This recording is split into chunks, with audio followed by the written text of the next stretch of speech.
I met my husband, Armin, 7 years ago at a friend's wedding. He was charming, respectful, and everything I had ever wanted in a man.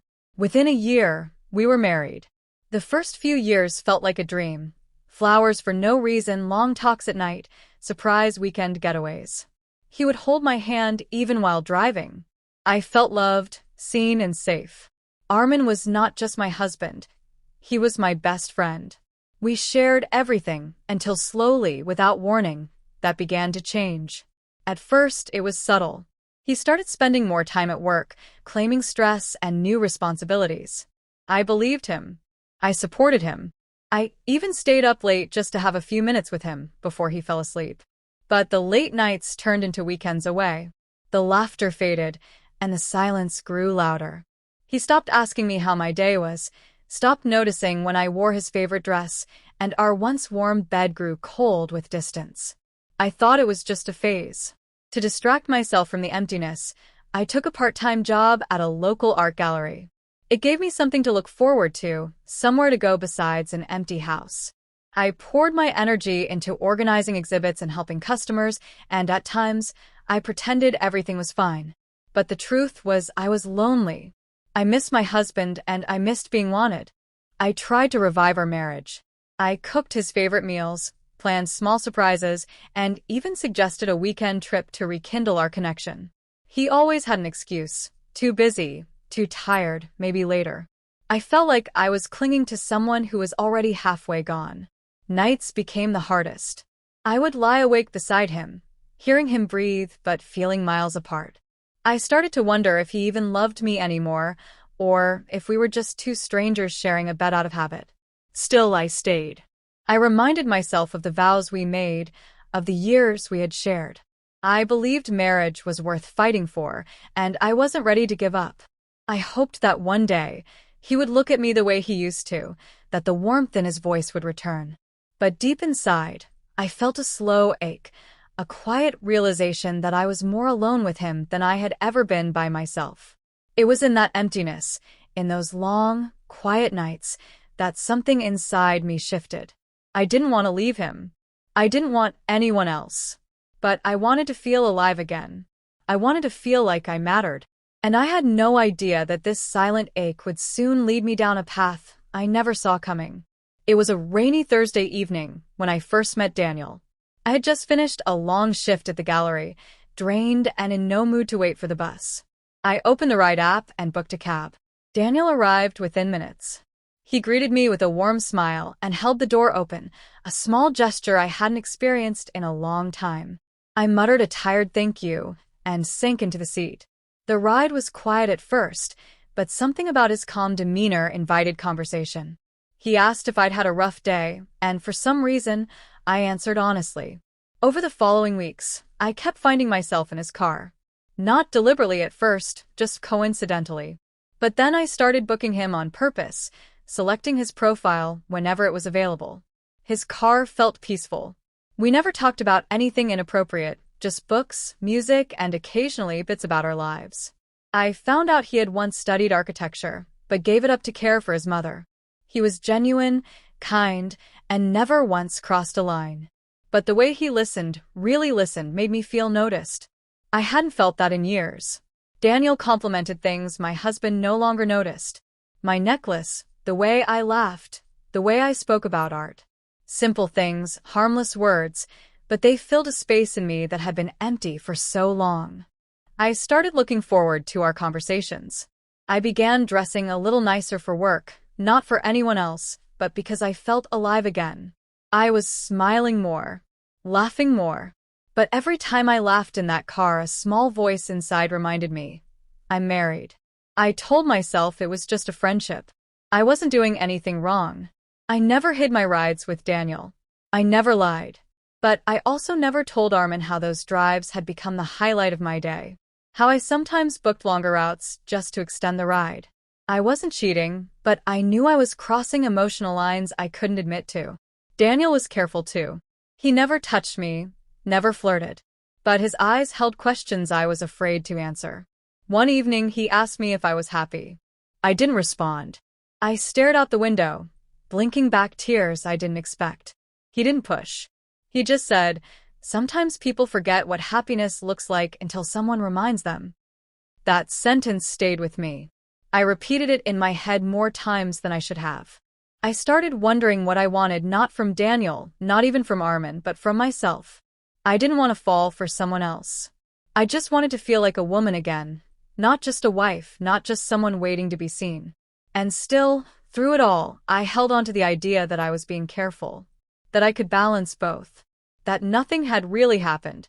But deep down, I knew something had already changed. Not out there, but inside me. That night started like any other. My car wouldn't start after work, and rain was coming down hard.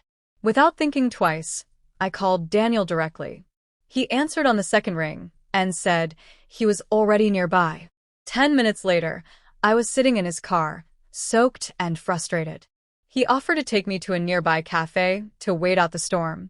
I agreed. It felt innocent, just a ride, just coffee. But inside, I already knew this wasn't the same as before. Something had shifted and we both felt it. We talked for hours. About dreams, about fear, about feeling invisible in your own home. I told him things I'd never said out loud. He listened like he always did, without judgment, without expectation. And then I cried. Not quietly, not politely. I broke down, every bottled up emotion spilling out. I didn't expect him to say anything, but he reached out and pulled me into a hug. Not forcefully, not possessively. Just a human moment, warmth, comfort. I let myself fall into it. What I didn't realize was that someone, probably another customer leaving the cafe, had taken a photo. It looked intimate. Me in his arms, eyes closed, his hand gently on my back. There was nothing scandalous in it, but I knew how it would be perceived. And I was right. By the time I got home that night, Armin had already seen the photo. Someone had forwarded it to him anonymously. He didn't shout. He didn't ask questions. He just showed me the picture and stared at me like I was a stranger. I tried to explain. I told him I'd been emotionally alone for months. That Daniel had never touched me beyond that moment. That I never planned for any of it. He didn't say a word. Just walked out of the room and didn't come back that night. The next morning, his suitcase was gone. He left a note. Just a single sentence. "I can't do this anymore." That was it. No conversation. No second chances. Just silence. I didn't chase him. I wanted to. But what could I say? That it was just a hug? That nothing physical had happened? That my heart had been faithful, even when my emotions had wandered? The truth sounded weak, even to me. I sat there in the kitchen, staring at the note, replaying every moment that had led to this point. And in the middle of it all, one painful thought kept echoing.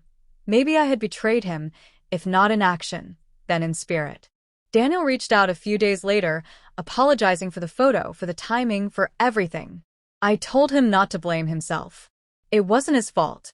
It wasn't anyone's fault, really. It was what happens when two people drift so far apart, they don't even notice someone else filling the silence. I didn't know what to feel. Anger, regret, sadness, they all mixed together, and I was left with nothing but a hollow ache and a ruined marriage. The days that followed felt unreal. A mix of silence and unanswered questions filled the house Armin had left behind. I wasn't sure if I was more devastated by his absence or by how quickly he'd chosen to walk away without giving us a chance to talk it through. I wasn't asking to be excused or forgiven instantly, but I expected more than a note. 7 years together, and that was all I was worth in the end. A sentence scribbled in pain or pride, maybe both. Friends started to reach out. Some had seen the photo too. A few were kind, understanding the loneliness that had been building for years. Others were judgmental, whispering about betrayal as if they knew the whole story. I stopped picking up calls. I stopped going to work. The gallery called a few times, but I couldn't bring myself to step outside. My world had cracked, and I didn't know how to piece it back together. I missed Armin, yes, even after everything. I missed what we had, or maybe just the idea of what we used to be. I missed being loved. But I couldn't deny the truth anymore. We had been over long before Daniel ever showed up. I tried writing Armin a letter. I didn't beg him to return. I just wanted him to understand.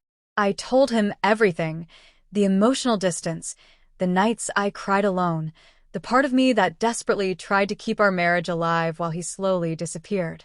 I told him about Daniel, that he never crossed a line, that I never intended for any of it to happen, that the hug was not a betrayal of flesh, but a moment where someone finally saw me when he no longer did. I left the letter at his sister's place, knowing she'd pass it along. He never responded. Daniel kept his distance after our last conversation. He didn't pressure, didn't pry.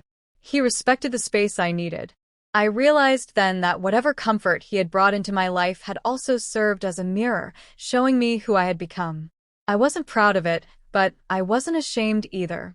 I was a woman who had stayed faithful in action, but lost her way emotionally. Not because she was reckless, but because she was empty. Weeks passed, and slowly, I started returning to life. I went back to work, avoided the questions, and rebuilt some version of normal.